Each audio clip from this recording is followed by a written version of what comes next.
Welcome to another episode of Ship of War, my review of Titanic 3D.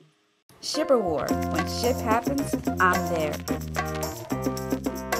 You know how everyone has one movie that changes their thoughts and feelings towards film in general and basically makes you have a newfound appreciations to movies and how they're made and just everything about them? Well, Titanic was definitely that for me when I first saw it in theaters, when it first released, opening weekend. I just became completely and utterly obsessed with this movie and in love with this movie. Now, even though I saw this movie 3 times when it first released in theaters, and I own the VHS, which I watched a bunch of times, for whatever reason, I never bought it on DVD because this VHS was just everything for me as a child, and I felt like if I bought it on DVD, I would be betraying my loyalty to this VHS right here, okay? I don't know, it's weird, but that's how I felt. So I've never bought it on DVD and most likely will never buy it because this thing right here is my precious. It's been a while since I've seen the movie. Probably it's been maybe, I want to say 8 years since I've seen the movie prior to this screening. So it was kind of seeing it for the first time again.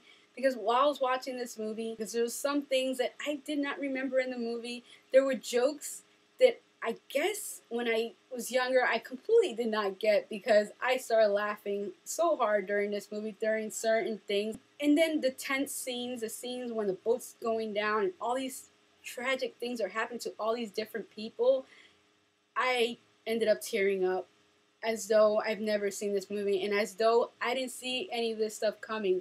This movie affected me exactly as it did when I first saw it, and I was just completely floored by that. Okay, now I'm sure you guys are wondering about the 3D. 3D, it's James Cameron.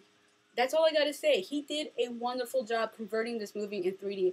I remember talking about in my news episodes about people complaining that 3D wasn't that great, the conversion was not impressive.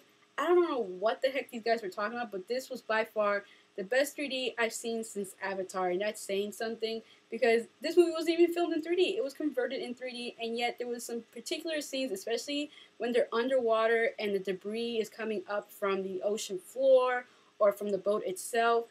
That debris would come at you during certain scenes. It looked like it was coming out of the screen into the theater. It was so crazy.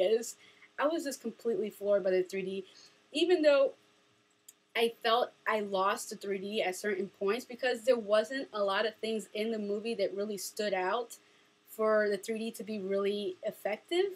But when the 3D was effective, it was effective and you definitely realized it. Like you'd be watching it and you kind of forget you're watching a 3D movie and then something would happen, you're like, oh wait, I am still watching a 3D movie there because that just popped out at me. Whoa, hold there. So that was amazing. By all means, go see this movie because it'll be worth it if you want to see it for the 3D or if you want to see it because you have never seen it in theaters and you're curious to see how the theater experience of watching Titanic is like. And I have to say, as a person who's seen the original release when it first released in theaters the first week and seen it a bunch of times since then, this experience was great. Really, really great. So that is all for this episode of Ship of War. Goodbye, and until next time.